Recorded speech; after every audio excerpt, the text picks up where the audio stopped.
You guys know that yesterday, the movie world got shook when the judge put out their ruling on the TRO, the temporary restraining order, halting the Paramount merger with Warner Brothers. It at least halts it for 2 weeks until they have another hearing. And then after that hearing, the TRO can become permanent until after the lawsuit that the 12 states have brought against Paramount to try to stop the merger is done. And that could take 1 to 2 years. And remember, Paramount's got to pay a $650 million penalty every 3 months that they don't close this deal to Warner Brothers. So it's going to get even more and more and more expensive. And guys, what was the most shocking thing about it was the explanation that the judge gave in why the judge granted the TRO, because the judge said, and there's several bases that a judge can grant a TRO, but they chose the most severe one because the judge basically said that it looks like the states are likely to win. It looks like the 12 states that are bringing the lawsuit are likely to be successful in proving that this merger violates Section 7 of the Clayton Act. And we went over that yesterday. So that's kind of big, and we got to keep our eye on that. But I had a few people emailing me and say, wait a minute, which one is this? Because some of you may know that the 12 states bringing the lawsuit against Paramount is not the only legal challenge and lawsuit that Paramount is facing. They're facing no less, actually more, but some of them more minor, 5 major legal challenges they're facing right now. And I thought it would be a good idea because I get so many messages from our viewers about which one's which. Isn't this the same thing? Why can't these be combined? I thought it would be good to just take a couple of minutes here and go over for you guys all the 5 major legal challenges to Paramount, what makes them different from each other, and what the timelines of them are. Okay, so let's take a look at these here quickly. So who is challenging the Paramount Warner Brothers deal? Okay, so the first one we'll start with is the coalition of the 12 state attorney generals. That's, of course, Arizona, Colorado. It's all being led by California and New York. Now, the basis of this one, this is the one that got the restraining order put against them yesterday. This is an antitrust lawsuit being filed under Section 7 of the Clayton Act. It's seeking a permanent injunction to block the deal. They argue that the merger creates an illegal monopoly over movie distribution and basic cable licensing, which will hike prices for everyday consumers. And of course, we went over the judge's ruling yesterday. We talked a lot about this 12 states one. So there's that one.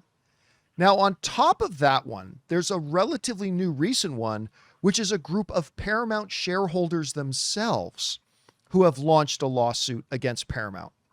Now, this is a different lawsuit, but this one was filed in Delaware to halt the merger.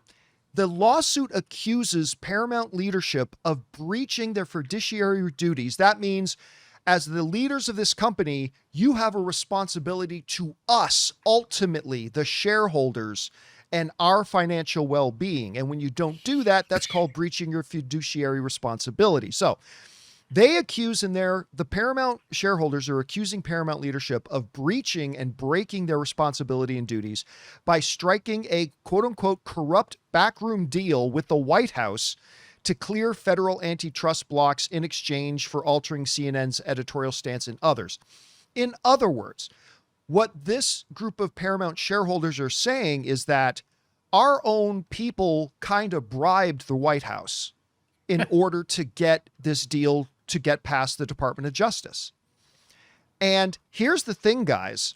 You don't say. The judge who just ruled yesterday said, yeah, this kind of clearly does violate the Clayton Act, is only going to reinforce this Paramount shareholder lawsuit because it's like, yeah, it does. So why did the Department of Justice let it go through? Maybe because they bribed the White House. I mean, that's what they're alleging. That's what the basis of. It's got to be proven in court. It's going to have its day in court, but that's the basis of the Paramount shareholders lawsuit. So that's the other big challenge that Paramount is going to face. Then there's the third lawsuit, the Writers Guild of America, the WGA. They have launched a lawsuit, but here's the big difference.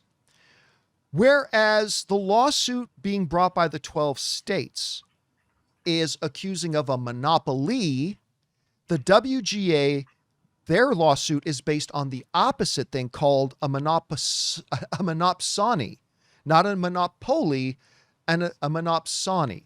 Now, what is that? We've talked about it before, but this is this. Challenging the deal on a monopsony grounds, where a single buyer dominates the market for labor. The writers' union aims to block or heavily restrict the merger to protect thousands of entertainment jobs and prevent compressed wages and scales. Think of it this way, guys. Let's take a kingdom of turnips, okay? A monopoly would be that everybody in the kingdom wants to buy turnips, but only one shop is selling turnips. They have a monopoly. They're the only ones selling it. And you got to give them a 5-star review. And you got to give them a 5-star review for them turnips. Mm-hmm. A monopsony is the opposite. A monopsony is, it's a kingdom full of turnip farmers, but there's only one guy in town who buys them. That is a monopsony. So they are being accused of both being a monopoly for content, and they're being accused of becoming a monopsony for people who actually hire talent. So they're getting hit on both ends with this by the states and now also by the Writers Guild. So that's the basis of their lawsuit. Then you got to go across the pond. The United Kingdom also has a public interest investigation going on. They gave notice of this. Now, it's driven by the UK's unique plurality of the media laws. The UK is investigating whether the consolidation of major news networks like CBS and CNN and local broadcasting assets threatens free press and independent journalism within the UK market. So that's something that the UK specifically is looking at. And then there's the broader European Union, which their minister just said, I'm looking at intervening. It's called a Phase 2 merger review. Under the EU merger regulation, the Commission is threatening a formal block or heavy structural remedy, zeroing in on how the combined entity would dominate the European premium streaming market, combining Max and Paramount Plus, and squeeze the local European production companies. So we've got the states.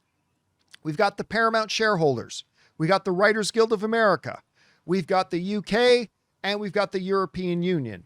Oh, and by the way, other unions have not ruled out that they may launch their own lawsuits as well. And there have been a few other bodies, like the trade union of all the movie theaters, now known as Cinema United, which has not ruled out that they may bring a lawsuit as well. So these are all the current things that Paramount is facing. So theoretically speaking, let's say they get by the 12 states. I don't think they will, but let's say they do. They still got to deal with the lawsuit of their own shareholders. Let's say they get by that. They still got to deal with the lawsuit from the Writers Guild. Let's say they get by that. They say, now, granted, I don't think the UK guys and the European Union one are all that problematic, to be honest, with the Paramount deal, because I think at worst, I don't think either of those are going to try to block the deal. I think what they may do is legislate and enforce that they're going to have to divest themselves of some of the things to balance it out, but I still think it'll be fine for them. I think in order of seriousness, it's the 12 states. That's the biggest hurdle. The next, I think, is going to be the Writers Guild, because they're suing on a completely different grounds. And then third will be this Paramount thing. Anyway, Rob, you've seen this laundry list now of growing challenges. You heard about the injunction being given against the deal yesterday. What do you think is the most serious threat out of this list to Paramount and their deal? And how do you see this all shaken out? Well, maybe the shareholders, because you can't bribe them. And all of this is, I think, I don't know. I mean, it just becomes more and more unsavory the more we learn about it. This whole thing, over-leveraged foreign money, bribing the government. This is no way to start a business. And it's Hollywood after all. I mean, we have our own problems with accounting here. And it just seems to me that this there's nothing about this from a business perspective that seems sound to me. The more the onion is unpeeled. I wonder, where's the business of making entertainment? Where's that? And Warner Brothers has certainly been delivering entertainment. I mean, they have many divisions of the studio, their home video division. Well, Warner Archive has been delving into their own back catalog and doing incredible restorations of their old films, Gone with the Wind being the pinnacle of that for the year. And they're still in the business of making all kinds of movies.